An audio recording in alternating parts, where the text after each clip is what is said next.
Baik, bismillahirrahmanirrahim. Assalamualaikum warahmatullahi wabarakatuh. Selamat sore semuanya, salam sejahtera bagi kita semua. Yang saya hormati Bapak Dr. Dede Juniardi SEMM, selaku dosen pengampu mata kuliah studi kelayakan bisnis. Sebelumnya, perkenalkan saya Hoirunisa Zahara. Di sini saya sebagai moderator yang akan memandu jalannya presentasi pada kali ini.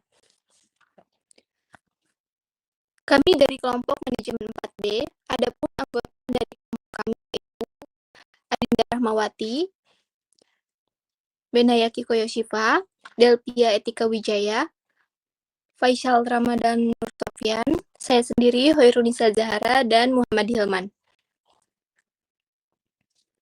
Selanjutnya yaitu kami akan mempresentasikan mengenai studi kelayakan bisnis pada usaha sisi jalan kopi yang akan diajukan kepada investor.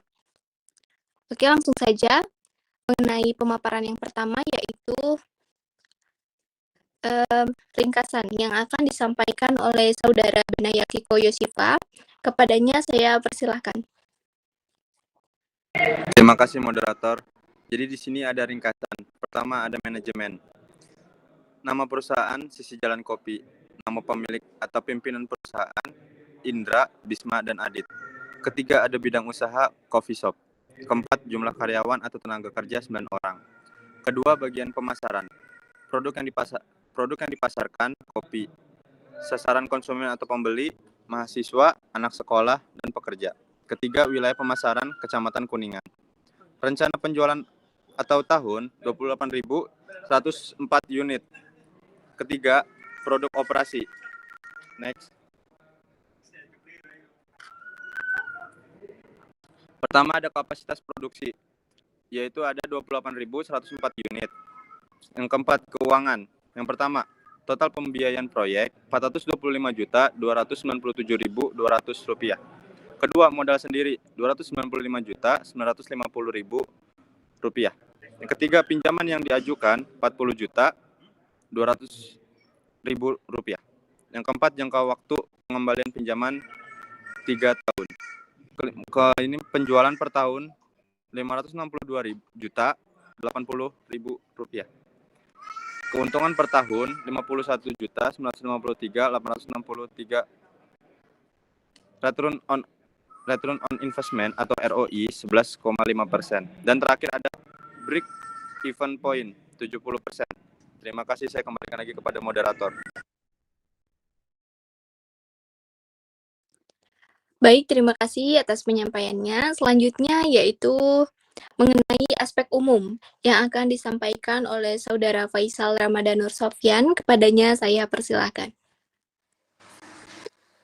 Ya, terima kasih kepada moderator yang telah meluangkan waktu untuk saya. Sebelumnya perkenalkan dulu, nama saya Faisal Ramadan Nur Sofyan. Di sini saya akan menjelaskan aspek umum ya. Nah, yang pertama ada dasar gagasan usaha. Kopi yaitu salah satu minuman yang banyak digemari oleh berbagai kalangan di era milenial seperti sekarang ini. Nah, kopi dikemas lebih modern dengan cara dine-in di tempat dengan julukan cafe atau coffee shop. Tren coffee shop di Indonesia makin meningkat tahun 2015 hingga tahun 2023. Berdasarkan data yang diperoleh dari Euromonitor, yaitu pada tahun 2015 menunjukkan bahwa terjual 73 juta liter. Di tahun berikutnya 2016 berhasil menjual 89 juta liter. Pada tahun 2017 berhasil menjual 116 juta liter. Pada tahun 2018 berhasil menjual 197 juta liter. Pada tahun 2019 berhasil menjual 249 juta liter. Pada tahun 2020 berhasil menjual 214 juta liter. Pada tahun 2021 berhasil menjual 218 juta liter. Pada tahun 2022 berhasil menjual 225 liter. Pada tahun terakhir 2023 yaitu berhasil menjual 234 juta liter. Nah, Kabupaten Kuningan tersendiri adalah salah satu kabupaten yang terletak di Provinsi Jawa Barat. yang kondisi tanahnya subur dan suasana sejuk, sehingga sangat cocok gitu bagi perkebunan kopi. Nah, dengan kondisi tersebut, Kuningan memiliki keunikan tersendiri, sehingga menjadikannya salah satu alternatif destinasi wisata. Selain itu, kondisi geografis tersebut juga hampir sama dengan geografis ibu kota provinsi Jawa Barat, dengan coffee shop bergaya modern dan kekinian. Nah, saat ini mulai tumbuh coffee shop sejenisnya yang hampir setara dengan coffee shop kekinian di daerah Bandung. Yaitu salah satu coffee shop terkenal di Kabupaten Kuningan, yaitu ada Sisi Jalan, Otaku, dan Sirjo. Nah, melalui studi kelayakan bisnis ini akan diteliti seberapa layak sih salah satu coffee shop di Kuningan tersebut. Nah, kebetulan kami akan meneliti coffee shop Sisi Jalan ya, yang terletak di Jalan Purwonangun, Jalan Pramuka. Selanjutnya ada prospek pasar. Coffee shop merupakan salah satu bisnis menjanjikan di era sekarang ini, di mana kebanyakan anak muda menjadikan tempat nongkrong gitu buat coffee shop ternama. Maka dari hal tersebut, prospek pasar untuk coffee shop di Kuningan berada dalam kondisi baik. Yang selanjutnya terkait permintaan dan penawaran serta peluang akan dijelaskan dalam proposal ini. Selanjutnya terkait manfaat ekonomi. Coffee shop juga memberikan manfaat ekonomi terutama dalam bidang perluasan lapangan pekerjaan. Karena dengan hal tersebut, bila kedai kopinya semakin luas, maka akan menyerap tenaga kerja lebih banyak lagi, sehingga akan mengurangi tingkat pengangguran baik di Kabupaten Kuningan maupun di Indonesia. Selanjutnya ada manfaat sosial. Semakin luas komunitas kopi akan menyatukan orang-orang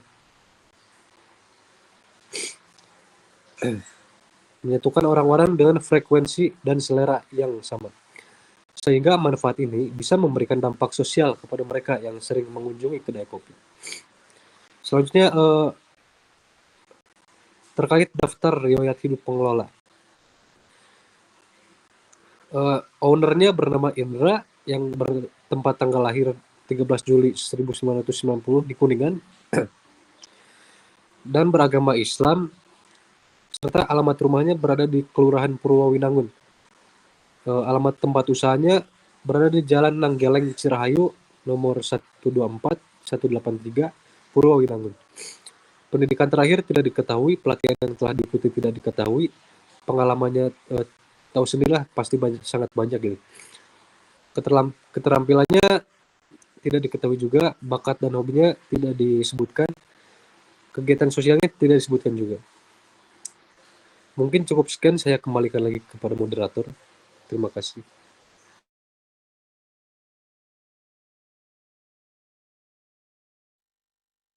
Baik, terima kasih atas penyampaiannya. Dilanjut yaitu mengenai aspek pemasaran yang akan disampaikan oleh Saudari Delvia Etika Wijaya. Kepadanya saya persilakan. Baik, terima kasih kepada moderator atas waktunya. Di sini saya akan menjelaskan mengenai aspek pemasaran. Yang pertama mengenai gambaran umum pasar, jenis produk yang disajikan yaitu kopi. Wilayah pemasaran mencakup daerah Kecamatan Kuningan, Jawa Barat. Jumlah permintaan terhadap produk, sasaran pembelinya atau konsumen, mahasiswa, pekerja, dan masyarakat umum. Jumlah konsumen 5.671 orang, jumlah kebutuhan per bulan 45.368 unit, total kebutuhan per tahun 544.416 unit. Selanjutnya mengenai proyeksi permintaan selama 5 tahun mendatang, tahun 2019 itu sejumlah 544.416 diambil dari total kebutuhan per tahun. Sedangkan pada tahun berikutnya, tahun 2020 sampai tahun 2023, menggunakan rumus proyeksi permintaan tahun sebelumnya dikali 7% ditambah proyeksi permintaan tahun sebelumnya, sehingga didapatkan hasil pada tahun 2020 yaitu 582.525. Pada tahun 2021 623.302. Pada tahun 2022 sebesar 666.933, pada tahun 2023 sebesar 713.618. Selanjutnya mengenai penawaran atau pesaing. Jumlah produk sejenis di pasar. Yang pertama, Otaku Coffee dan Roastery. Kapasitas per tahunnya itu 12.000.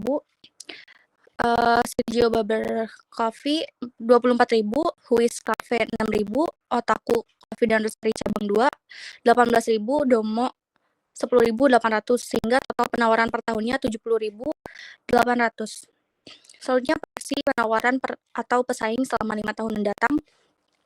Pada tahun 2019 sebesar 70.800 diambil dari total penawaran per tahun. Sedangkan tahun berikutnya dari 2020 sampai 2023 itu menggunakan rumus proyeksi penawaran tahun sebelumnya dikali 7% ditambah proyeksi penawaran tahun sebelumnya. Sehingga hasilnya tahun 2020 itu 75.756, tahun 2021 81.059, tahun 2022 86.733, tahun 2023 92.804. Selanjutnya mengenai rencana penjualan dan pangsa pasar. Tahun 2019 permintaannya sejumlah 544.416, penawarannya 70.800, peluang pasarnya yaitu dengan rumus permintaan dikurangi penawaran, jadi jumlahnya 473.616.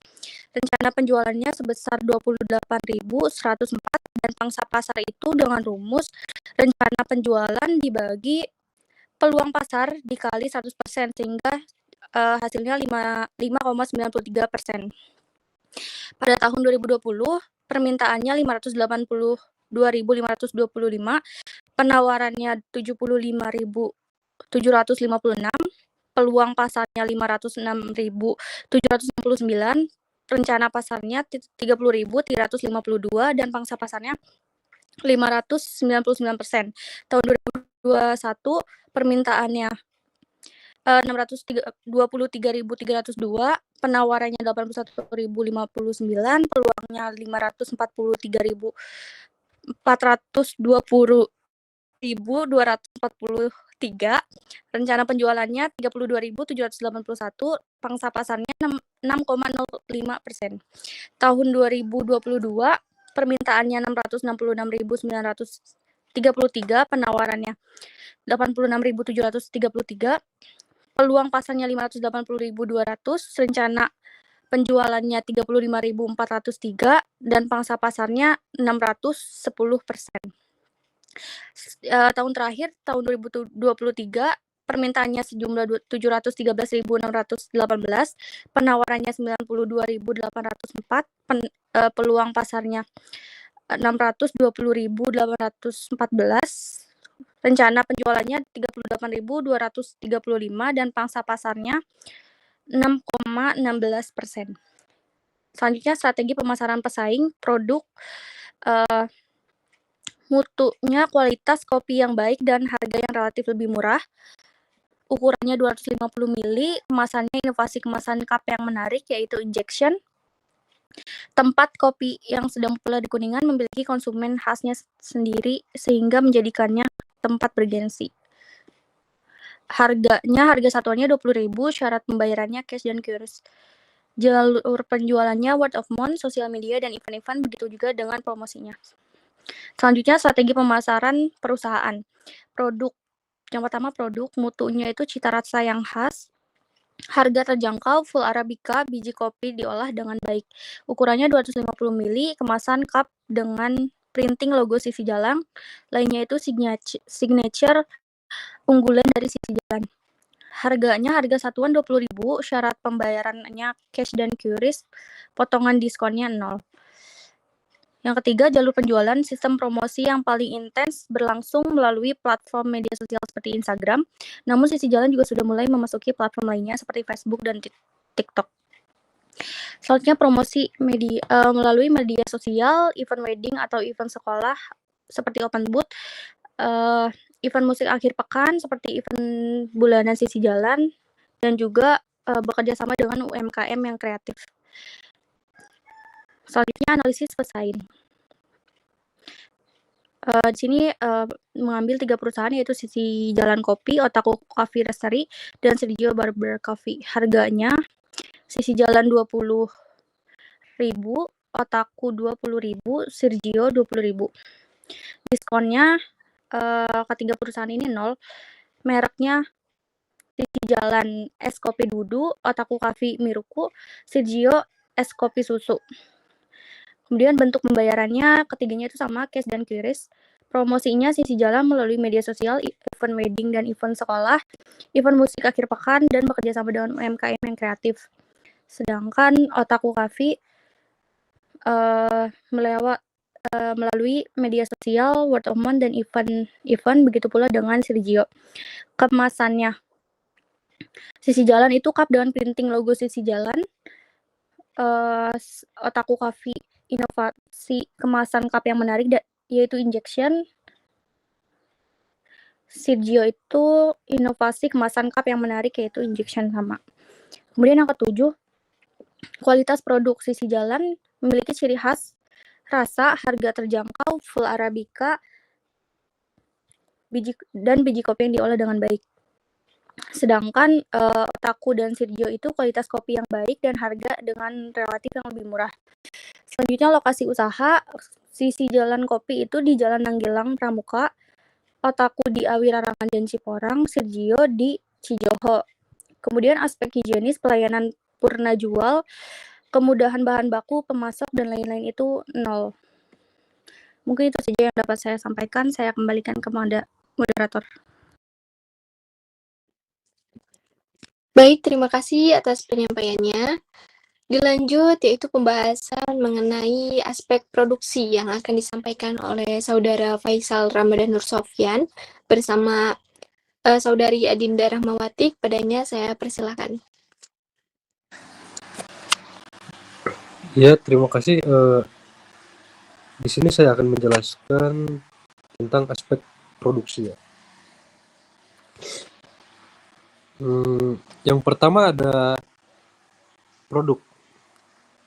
Ciri-ciri produknya yaitu terdapat banyak menu kopi Sisi Jalan, namun salah satu signaturnya yaitu tidak pernah mengalami penurunan dari konsumen adalah kopi Dudu.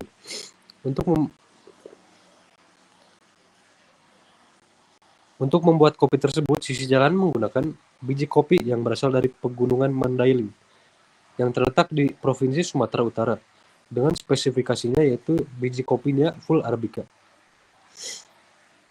Produk ini memiliki ciri-ciri berkemasan cup berukuran 250 ml dengan tekstur yang creamy dan kopi dengan tingkat medium strong.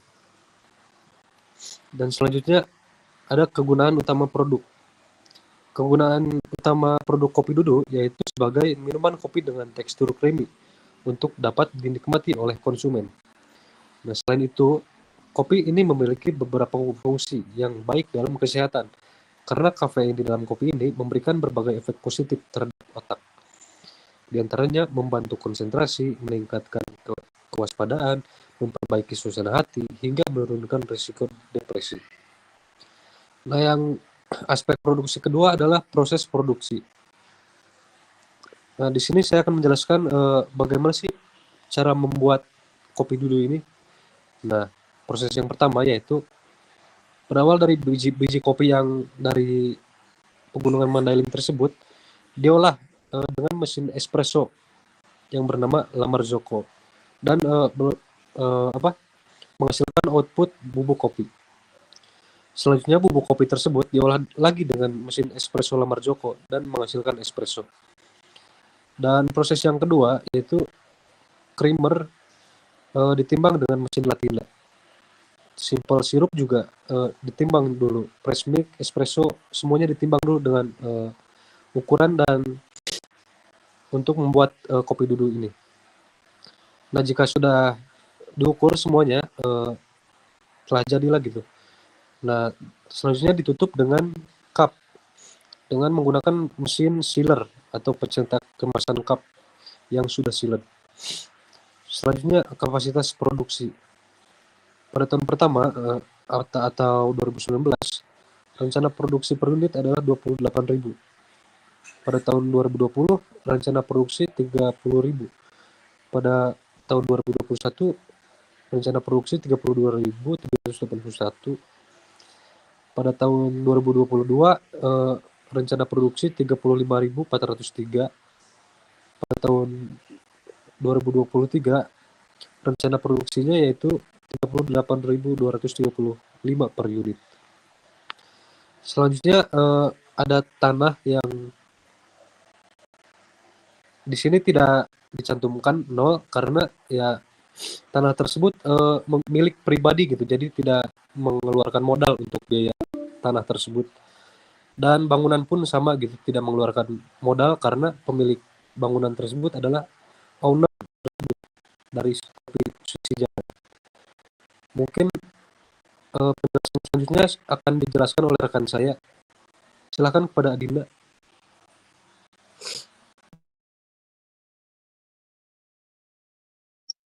Baik, di sini saya akan menjelaskan terkait bagian utilitas atau sarana.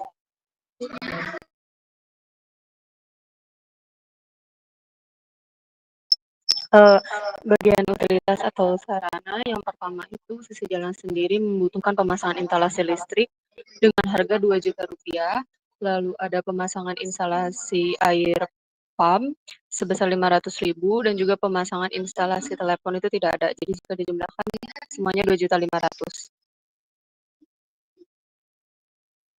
Enggak, begininya doang.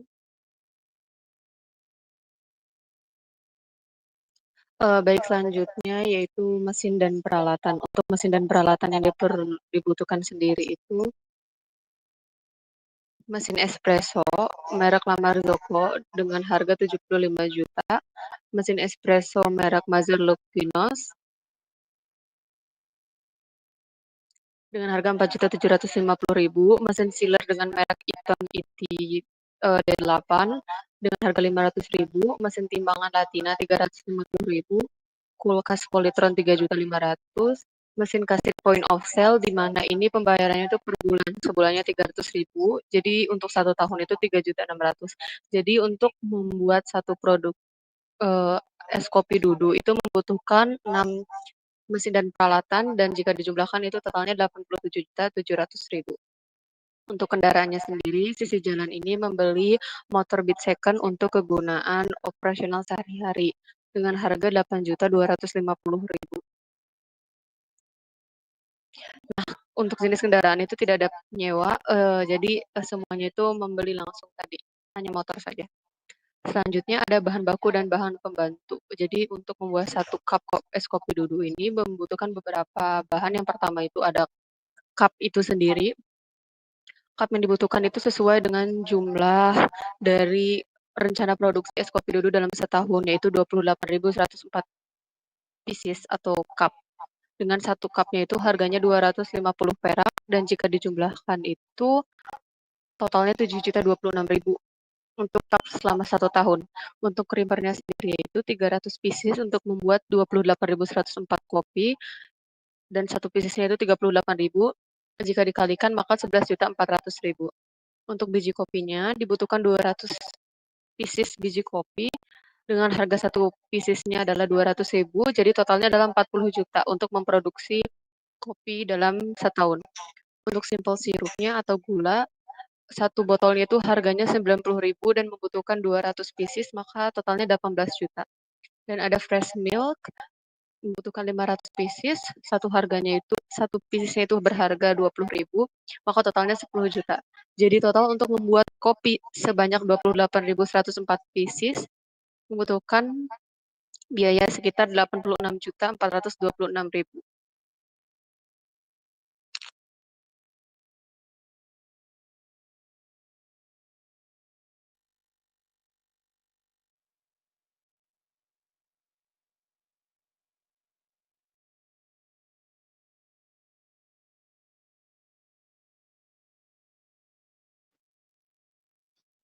Untuk tenaga kerja langsung di sini ada 2, yang sistem harian dan sistem borongan. Untuk sistem harian di sini dalam 1 tahun menggunakan 1 orang freelance dengan 1 harinya itu 75.000. Diperkirakan dalam 1 tahun itu membutuhkan 30 hari untuk event-event tertentu, sehingga diperkirakan membutuhkan biaya 2.250.000. Selanjutnya untuk sistem borongan atau subkontrak, di sini membutuhkan manajer atau staff. Manajer dan staff. Manajer ini digaji 3 juta per bulan, dan staff ini digaji 1 juta per bulan. Karena staffnya ada 4, jadi itu di sana totalnya 4 juta. Dikalikan 12 dikali 3, 36, 4 juta dikali 12, 48, ditotalkan menjadi 84 juta untuk biaya sistem borongan atau subkontrak. Selanjutnya yaitu biaya umum pabrik. Biaya umum pabrik di sini untuk menunjang mesin-mesin tadi ya, jadi membutuhkan pemeliharaan tertentu. Contohnya mesin grinder Lamar Zoko itu membutuhkan biaya pemeliharaan 1.500.000 dalam setahun. Suku cadang bahan bakar dan oli itu dibutuhkan kira-kira 500.000 dalam setahun. Listrik, air, dan lain-lain itu 1 juta dalam setahun. Pemeliharaan bangunan juga 1 juta. Ditotalkan menjadi 4 juta. Untuk limbahnya sendiri, sisi jalan kopi menghasilkan 2 jenis limbah, yaitu sisa makanan dan plastik cup kopi, di mana sisa makanan ini diolah dengan buang sampah yang berkeliling setiap hari kecuali Jumat dan Minggu. Untuk limbah plastik cup kopi, ini tidak membutuhkan biaya untuk pengolahannya, namun mendapatkan pendapatan sejumlah 1 kilo sama dengan Rp5.000. Selanjutnya untuk biayanya sendiri, limbah sisa makanan ini karena dijual kepada penampung sampah, maka harganya itu sebulan 5.000 dikali 12 bulan sehingga 60.000. Untuk limbah plastik cup kopi ini tidak memungut biaya, tetapi mendapatkan pendapatan. Diperkirakan dalam 1 tahun Sisi Jalan Kopi memproduksi 8 kilo sampah plastik cup kopi, sehingga jika ditukarkan 1 kilonya 5.000 menghasilkan pendapatan 40.000. Untuk prosedur IPAL itu tidak ada. Cukup sekian penjelasan dari saya. Baik, terima kasih atas penyampaian materinya. Selanjutnya yaitu pembahasan mengenai aspek organisasi dan SDM yang akan disampaikan oleh Saudara Muhammad Hilman. Padanya saya persilahkan. Ya, terima kasih kepada moderator atas waktunya. Saya di sini akan menjelaskan tentang aspek organisasi dan SDM. Yang pertama itu ada umum. Nama perusahaan Sisi Jalan Kopi, nama pemilik atau pimpinan itu ada 3 orang, yaitu ada Indra, Bisma, dan Aditya. Untuk alamat kantor dan tempat usaha itu ada di Jalan Nanggeleng, Cirahayu 0124 183 Purwawinangun. Untuk bentuk badan hukum tidak ada, dan tahun berdiri di tahun 2019.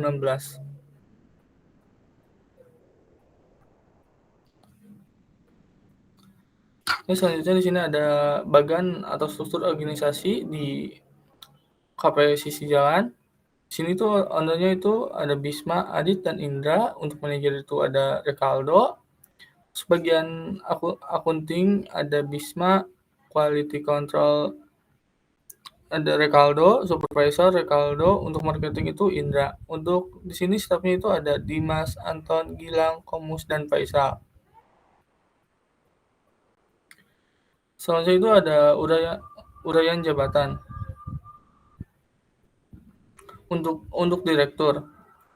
Untuk tugasnya itu pemilik usaha yang memiliki modal dan pengetahuan untuk membagi sebuah perusahaan dan mampu memberikan pekerjaan pada pihak lain sesuai dengan perjanjian kontrak kerja. Jumlah orang itu 3, bulan 5 juta, dan per tahun itu 180 juta. Terus itu ada manajer.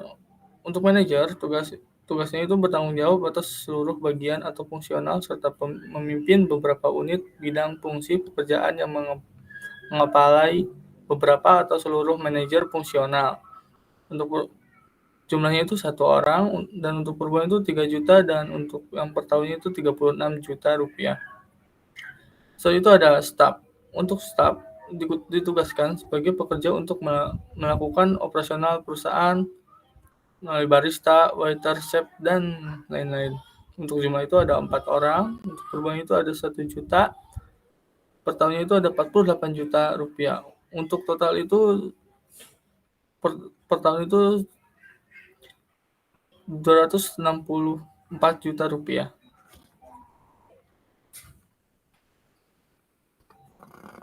Untuk mengenai perizinan, di sini ada 6 perizinan. Yang pertama itu ada IMB, izin mendirikan bangunan, itu sebesar 4 juta rupiah. Di situ atau surat izin tempat usaha itu Rp2 juta. SIUP, surat izin usaha perdagangan itu tidak ada. TDP, tanda daftar perusahaan itu tidak ada. NPWP, nomor pokok wajib pajak itu tidak ada. Untuk akte pendirian itu Rp5 juta. Dan lain-lain itu tidak ada. Jadi semua total itu ada Rp11 juta. Selanjutnya itu mengenai kegiatan praoperasi dan jadwal pelaksanaan. Untuk jenis kegiatan praoperasi, yang pertama itu ada survei pasar. Pada bulan 1 itu jumlahnya Rp500.000. Terus itu menyusun rencana usaha itu ada di bulan kedua dan ketiga itu sebesar Rp5 juta. Untuk pengurus perizinan di bulan 1, 2, 3, dan 4 itu sebesar Rp11 juta. Untuk survei tempat usaha itu di bulan keempat itu tidak ada. Survei mesin atau peralatan itu di bulan keempat itu sebesar Rp200.000. Instalasi listrik, air, telepon itu di bulan kelima sebesar Rp18 juta. Untuk mencari tenaga kerja di bulan 6 dan 7 itu tidak ada. Untuk uji coba produksi itu tidak ada. Jadwal pelaksanaan itu dengan biaya operasi Rp500.000. Untuk operasional di bulan 8, 9, 10, 11, dan 12 itu sebesar Rp5 juta. Untuk jadi semua seluruh totalnya itu ada Rp40.200.000. Untuk inventaris kantor itu tidak ada, kosong. Dan untuk perlengkapan kantor, jenis perlengkapan kantor itu ada alat tulis, buku, faktur, order, kop surat, amplop, dan lain itu tidak ada. Sekian dari saya presentasinya, saya kembalikan lagi kepada moderator.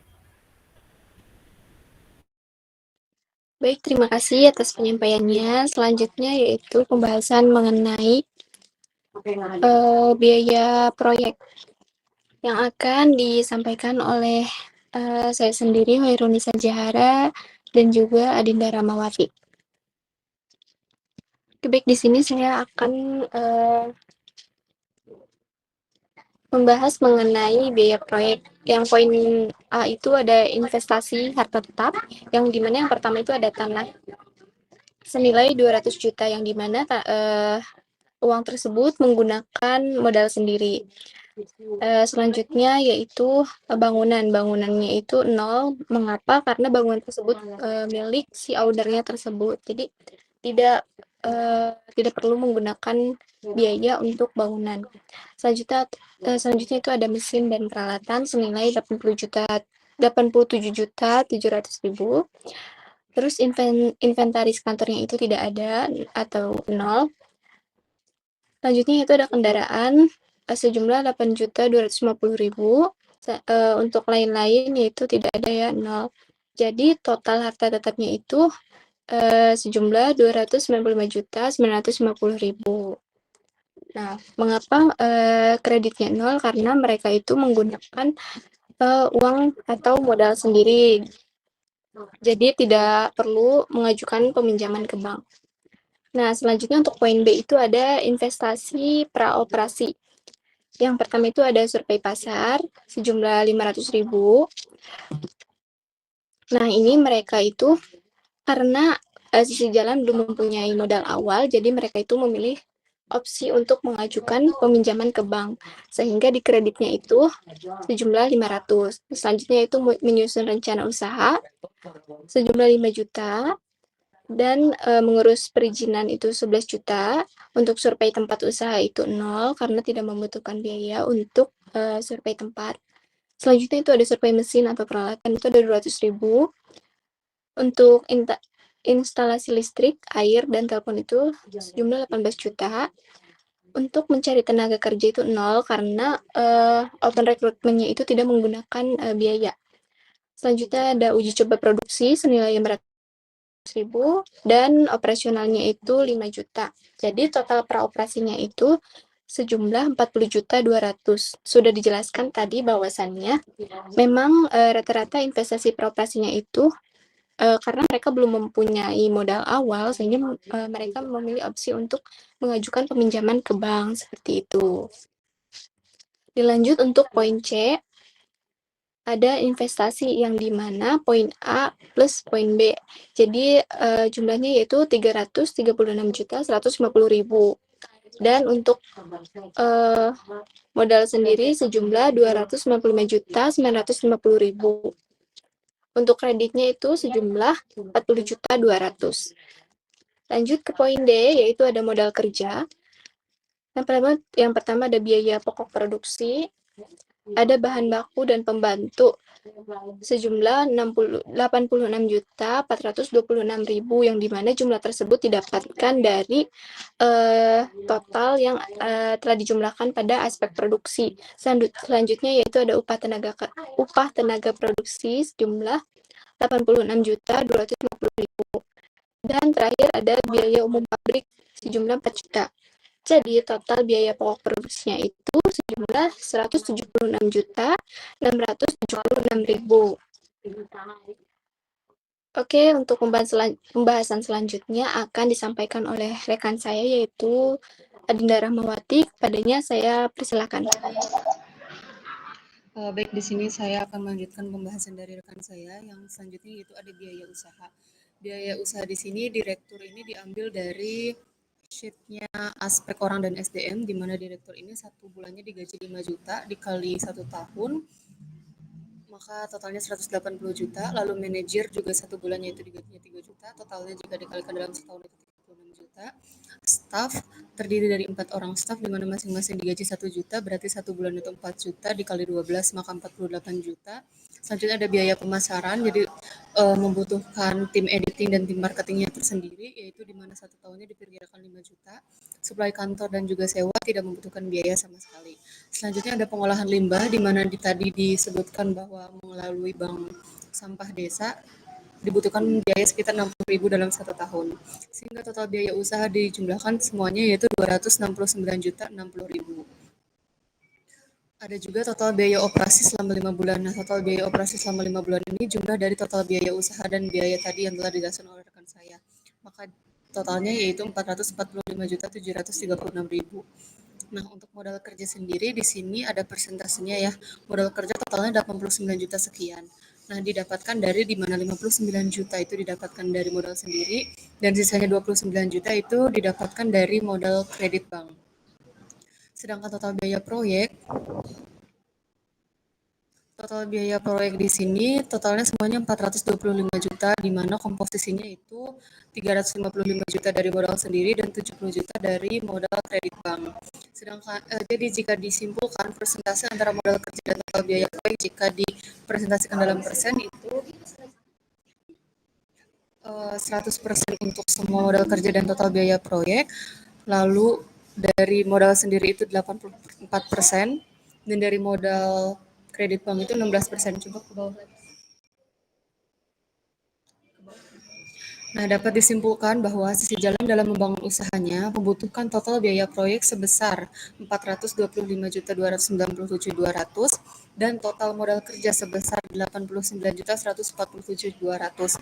Nah, di mana biaya tersebut itu komposisinya antara 84%, yaitu 355.140.000 untuk biaya proyek dan 59.190.000 untuk modal kerja. Didapatkannya dari mana? Dari modal sendiri. Sedangkan sisanya 16% yaitu 70.157.200 untuk biaya proyek dan 29.957.200 untuk modal kerja diperoleh dari modal kredit. Mungkin cukup sekian penjelasan dari saya. Saya kembalikan ke moderator. Terima kasih. Baik, terima kasih atas penyampaiannya. Selanjutnya yaitu pembahasan mengenai laba rugi yang akan disampaikan oleh Saudari Delvia Etika Wijaya dan Saudari Adinda Rahmawati. Kepadanya saya persilakan.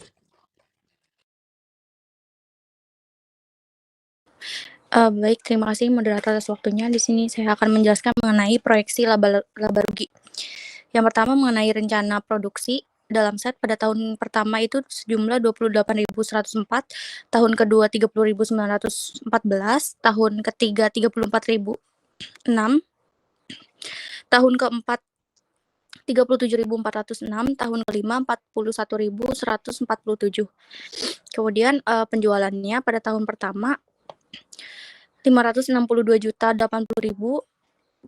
tahun keduanya 618.288.000, tahun ketiganya 680.116.800, tahun keempatnya 748.128.480, tahun kelimanya 822.941.328. Selanjutnya mengenai biaya pokok produksi, yang pertama bahan baku dan pembantu, tahun pertama 86.426.000, tahun kedua 95.068.600, tahun ketiga 104.575.460, tahun keempat 115.033.006, tahun kelima 126.536.307. Kemudian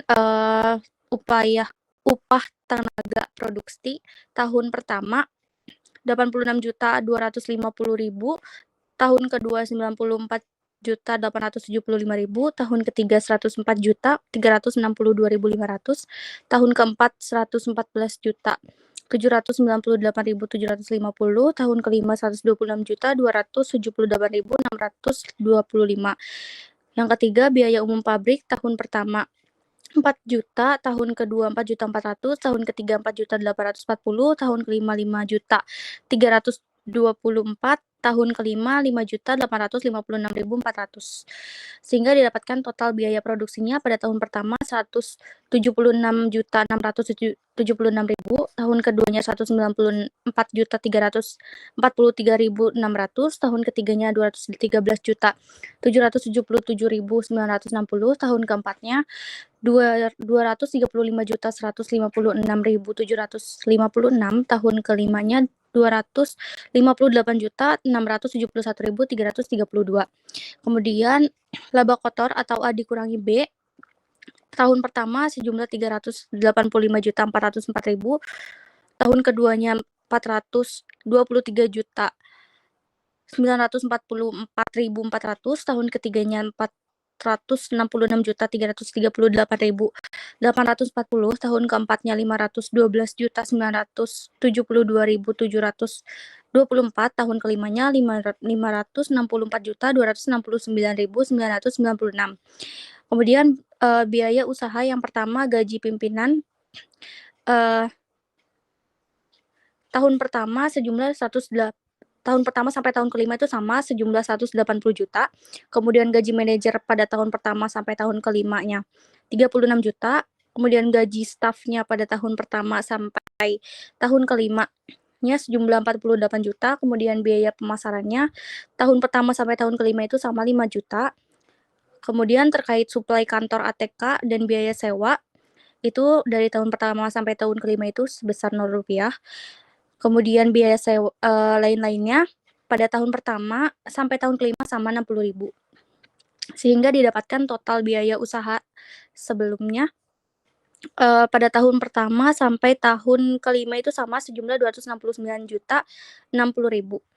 Kemudian ada penyusutan dan amortisasi. Yang pertama penyusutan pada tahun pertama sampai tahun kelima itu sama sejumlah 555.972, kemudian amortisasinya sejumlah 335.000 dari tahun pertama sampai tahun kelima. Mungkin itu saja yang dapat saya sampaikan. Terima kasih.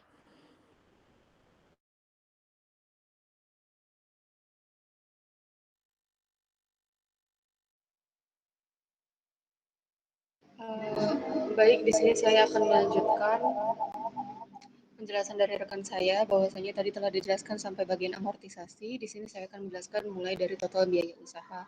Untuk total biaya usaha di sini tiap tahunnya itu sama ya, memerlukan biaya sekitar 269.950.972. Untuk laba usahanya ini dikurangi dari C ke E, totalnya itu 115 juta pada tahun pertama, dan tahun kedua 153 juta, dan seterusnya sampai tahun kelima itu mengalami peningkatan hingga di tahun kelima yaitu 294 juta. Karena laba usaha bagaimanapun tiap tahunnya itu pasti akan mengalami peningkatan. Nah, terdapat bunga atau pajak di sini yang dikenakan yaitu sebesar 50%. Bunganya ini di tahun pertama, di tahun pertama yaitu 57 juta, dan di tahun selanjutnya itu mengalami penurunan hingga 3.607.907 pada tahun ke-5. Selanjutnya ada laba sebelum pajak. Caranya itu mengurangi sel F dengan G, laba usaha dikurangi bunga, maka laba sebelum pajak totalnya yaitu 57.726.514 pada tahun pertama, hingga tahun kelima yaitu mengalami peningkatan 290 juta. Selanjutnya ada pajak. Pajak itu sendiri tadi kan bunga ya, di tiap tahunnya mengalami peningkatan. Tahun pertama itu 5 juta hingga di tahun terakhir yaitu 74 juta sekian. Nah, selanjutnya untuk menghitung laba yaitu mengurangi H dikurangin I. H itu berarti laba sebelum pajak dikurangi pajak itu sendiri. Jadi yang itu contohnya di tahun pertama 57 juta dikurangin pajaknya 5 juta, maka hasilnya itu 51 juta sekian. Begitupun sampai ke tahun kelima, di mana pada tahun kelima labanya mengalami peningkatan yaitu 215 juta. Sehingga BEP dari sisi jalan sendiri ini kan totalnya harusnya 100% ya. Pada tahun pertama itu 70%, tahun kedua 64%, tahun ketiga 58%, tahun keempat 53%, dan tahun terakhir itu 48%. Dapat disimpulkan bahwa nilai BEP sisi jalan dari tahun 1 ke tahun berikutnya mengalami penurunan, tetapi masih dikatakan cukup baik karena tidak mengalami titik impas atau titik nol, atau bahkan di bawah titik impas, karena jika berada di titik impas tidak mendapatkan rugi atau laba. Sedangkan di bawah titik impas, maka sisi jalan akan merugi. Dari perhitungan tersebut, dalam 5 tahun ke depan, sisi jalan masih mendapatkan laba atas penjualannya karena tidak terjadi break even point titik impas. Selanjutnya ada penyusutan. Di sini penyusutan bangunan sendiri itu umurnya 25 tahun dan tidak mengeluarkan biaya penyusutan. Mesin dan peralatan nilainya kan 87 juta sekian. Umur ekonomisnya itu 15 juta, sehingga penyusutan per bulannya itu 487.000. Untuk inventaris kantor itu tidak ada. Kendaraan nilainya 8.250. Umurnya 10 tahun, sehingga penyusutan per bulannya itu 68.700.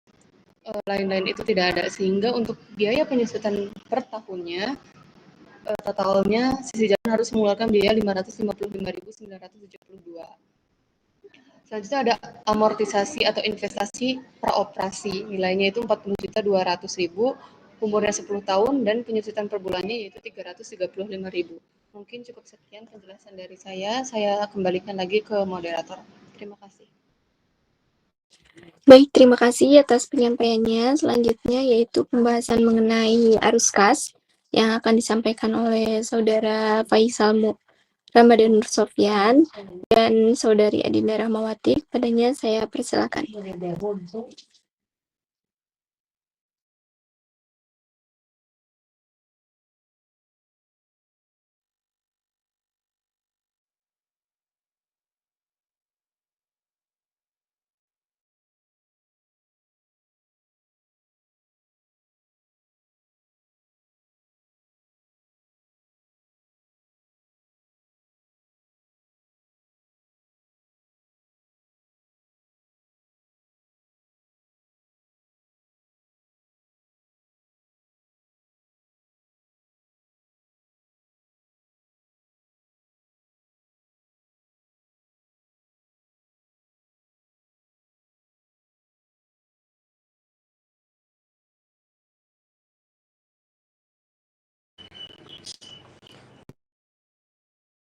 Ini saya akan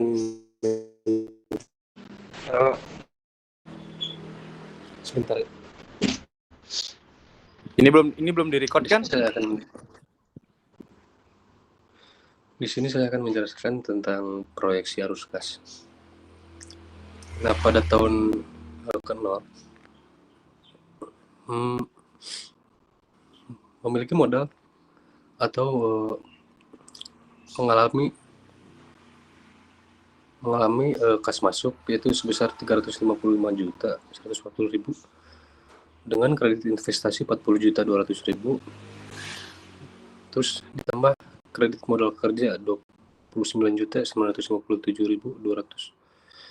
Selanjutnya total penjualan pada tahun ke-1 yaitu sebesar 562.080.000.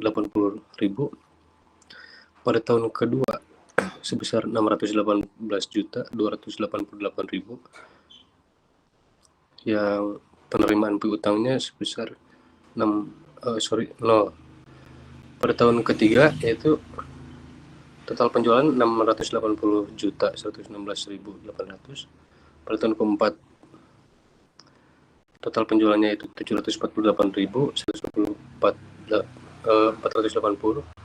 Pada bulan kelima atau tahun kelima yaitu sebesar 822.941.328. Dengan tahun pertama yang saldo awalnya yaitu sebesar 89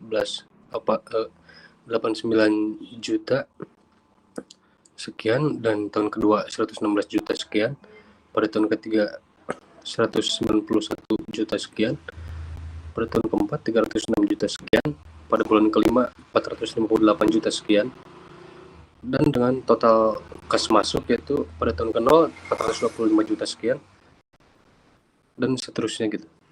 Nah, selanjutnya ada arus kas keluar. Nah, pada tahun ke-0 memiliki investasi sebesar 336 juta. Dan pada tahun pertama terdapat biaya pokok produksi yaitu sebesar 176 juta sekian. Pada tahun selanjutnya 194 juta sekian. Pada tahun ketiga 213 juta sekian. Pada tahun keempat 235 sekian. Pada tahun kelima 258 juta sekian. Dan intinya total kas keluar itu pada tahun ke-0 adalah 336.150.000. Pada tahun ke pertama 235.165 rupiah. Terus pada tahun kedua 517.305.908 rupiah. Selanjutnya pada tahun ketiga 539.356.460. Pada tahun keempat 569.673.351 rupiah. Dan kas neto yaitu cara menghitung atau rumusnya yaitu A kurangi B. Pada tahun ke-0 menghasilkan kas neto sebesar 89.147.200. Pada tahun pertama 141 juta sekian. Selanjutnya pada tahun kedua 217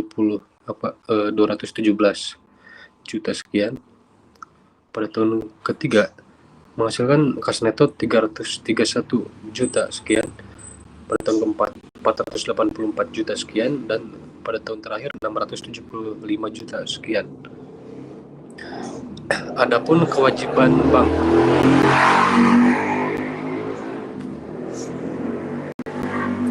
Kewajiban bank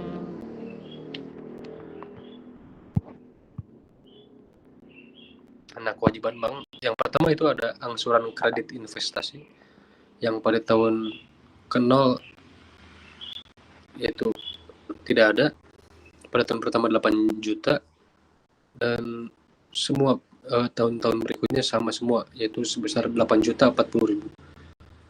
Selanjutnya ada angsuran modal kerja juga yang sebesar 17.829.440 rupiah, dan pada tahun berikutnya juga sama seharga segitu. Dan dapat dihitung total kewajiban banknya yaitu angsuran kredit investasi ditambah angsuran modal kerja yaitu menghasilkan 116 juta 122.000. Di tahun kedua 191 juta 235 sekian. Di tahun ketiga 306 juta sekian, dan di tahun keempat 458 juta sekian. Yang terakhir 640 731.000 di tahun kelima. Mungkin cukup sekian dari saya. Terima kasih.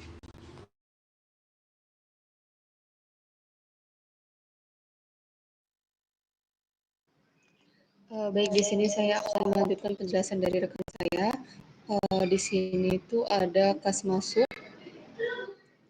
di mana kas masuk ini terdiri dari penjualan tunai dan penjualan piutang. Namun yang ada dari sisi jalan itu penjualan tunai, di mana pada tahun pertama memperoleh keuntungan sebesar 562 juta sekian, dan terus mengalami peningkatan hingga tahun kelima yaitu 822 juta. Untuk penjualan piutang sendiri itu tidak ada, sehingga total kas masuk ini hanya berasal dari penjualan tunai.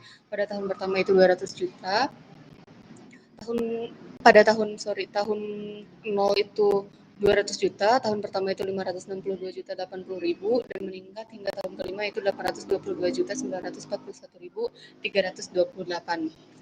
Selanjutnya ada total kas keluar.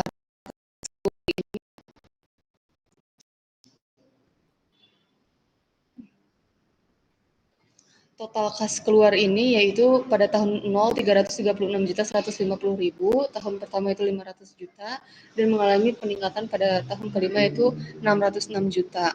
Kas neto itu dijumlahkan antara A dan B, di mana totalnya pada tahun pertama, tahun 0 itu minus, tahun pertama itu 52 juta, dan mengalami peningkatan terus hingga tahun kelima yaitu 216 juta.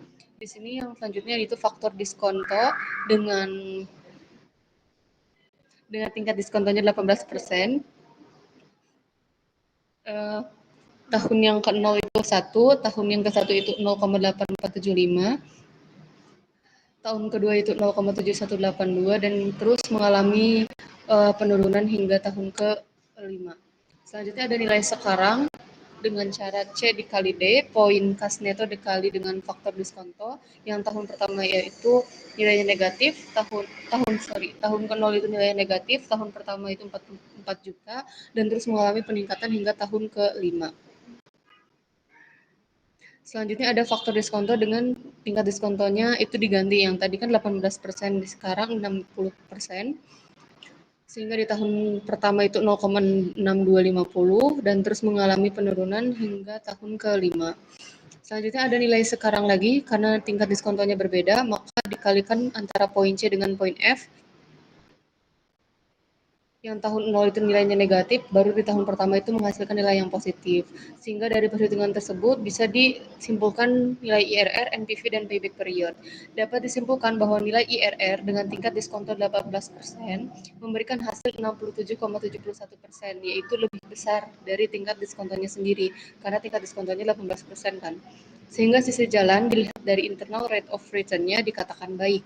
Selanjutnya untuk NPV, interpretasinya sendiri adalah diperoleh angka yang positif, yaitu 253.677.856 sehingga disimpulkan bahwa lebih besar dari nilai 0, maka sisi jalan dikatakan layak.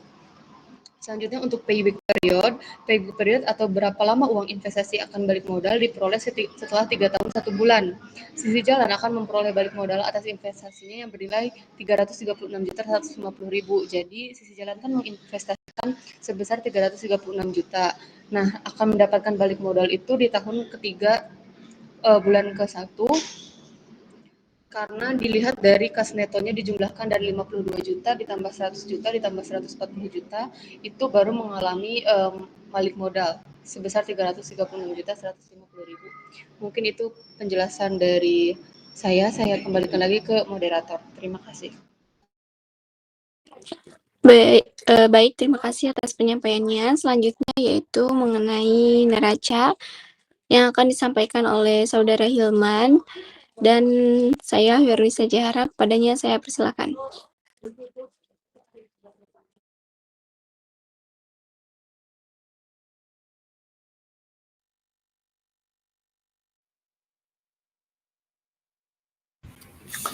Ya, terima kasih kepada moderator. Saya di sini akan menjelaskan tentang proyeksi neraca dalam rupiah. Untuk di sini tahun yaitu ada tahun kosong, tahun 1, 2, 3, 4, dan kelima. Untuk yang pertama itu ada harta. harta lancar itu ada 3 bagian, itu ada kas, piutang, persediaan. Untuk kas itu di tahun kosong itu 89.147.200. Untuk tahun yang pertama itu ada 116.122.555 rupiah. Untuk tahun yang kedua itu ada 191.235.247 rupiah. Dan untuk tahun ketiga itu ada 306.126.146 rupiah. Dan tahun keempat itu ada 458.711.835 rupiah. Dan di tahun kelima itu 649.331.149 rupiah. Untuk piutang dan persediaan itu kosong, jadi total harta lancar itu sama aja totalnya di kas. Selanjutnya itu harta tetap. Untuk harta tetap itu ada tanah. Untuk jumlah itu sama aja di tahun kosong sampai kelima itu 200 juta rupiah. Untuk bangunan itu tidak ada, kosong. Selanjutnya itu ada mesin dan peralatan itu sama aja 87.700.000 rupiah. Untuk investasi tidak ada. Untuk kendaraan itu 8.250.000 rupiah sampai tahun kelima. Lain-lain itu tidak ada. Terus itu di total harta tetap itu sama aja dengan sebesar 290.950.000 rupiah. Untuk akumulasi penyusutan itu di tahun pertama itu ada 555.972 rupiah. Kemudian di tahun kedua itu 1.110.1944 rupiah. Soalnya di tahun ketiga itu 1.667.917 rupiah. Selanjutnya di tahun keempat itu ada 2.223.889 rupiah. Selanjutnya di tahun kelima itu 2.779.861 rupiah. Untuk nilai buku harta tetapnya itu di tahun ke-0 itu sebesar 295.950.000 rupiah. Di tahun pertama itu 295.354.028 rupiah. Di tahun yang kedua itu 294.838.056 rupiah. Selanjutnya di tahun ketiga itu 294.282.083 rupiah. Selanjutnya di tahun keempat itu 295.726.111 rupiah. Selanjutnya di tahun kelima itu 293.170.139 rupiah. Selanjutnya ini ada investasi operasional. Untuk di tahun ke-0 sampai tahun kelima itu sama 40.200.000. Selanjutnya di akumulasi amortisasi itu di tahun ke-0 itu tidak ada. Di tahun pertama itu ada 330.000. Selanjutnya di tahun kedua itu 670.000. Selanjutnya di tahun ketiga 1.005.000 rupiah. Di tahun keempat itu 1.340.000 rupiah. Selanjutnya di tahun kelima itu 1.675.000 rupiah. Untuk nilai buku harta berwujud, sini yang tahun ke-0 itu 40.200.000 rupiah. Di tahun pertama itu 39.865.000 rupiah. Selanjutnya di tahun kedua itu Rp39.530.000. Selanjutnya di tahun ketiga itu Rp39.195.000. Selanjutnya di tahun keempat itu Rp38.860.000. Selanjutnya di tahun kelima itu Rp38.525.000. Jadi untuk total harta itu ditambah ya di A tambah B tambah C. Untuk tahun ke 0 itu sebesar Rp425.257.200. Itu di tahun yang pertama Rp451.381.623.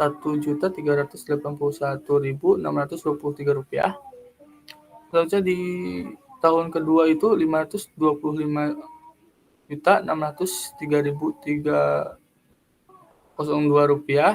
Selanjutnya di tahun ketiga sebesar Rp639.603.230. Selanjutnya di tahun keempat itu sebesar Rp791.297.946. Terus yang terakhir itu di tahun kelima sebesar Rp981.426.282. Sekian dari saya kembalikan lagi kepada moderator. Baik, di sini saya akan melanjutkan pembahasan mengenai neraca. Yang kedua itu ada hutang dan modal. Untuk poin A itu ada hutang lancar. Di hutang lancar itu ada hutang dagang dan ada kredit modal kerja. Jadi total hutang lancarnya itu untuk tahun ke-0 yaitu Rp29.957.000. Untuk tahun yang pertama yaitu Rp12.127.000. Untuk tahun kedua yaitu Rp5.700.000. Untuk tahun ketiga yaitu Rp23.531.000. Untuk tahun keempat yaitu Rp41.360.000. Untuk tahun yang terakhir, tahun yang kelima yaitu Rp59.190.000. Untuk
Oke, baik.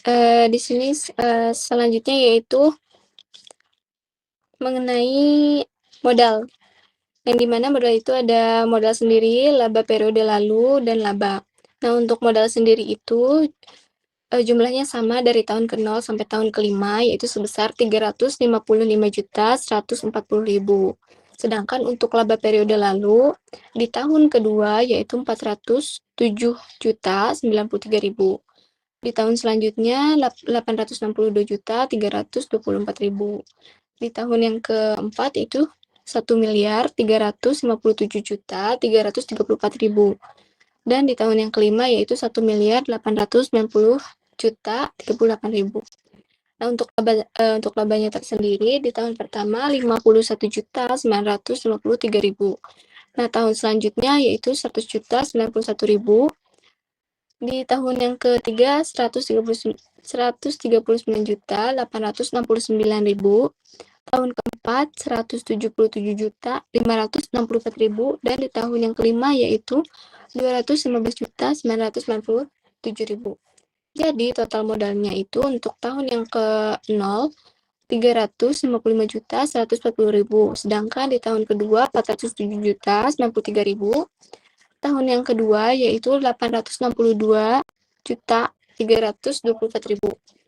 Tahun ketiga 1.357.334.000.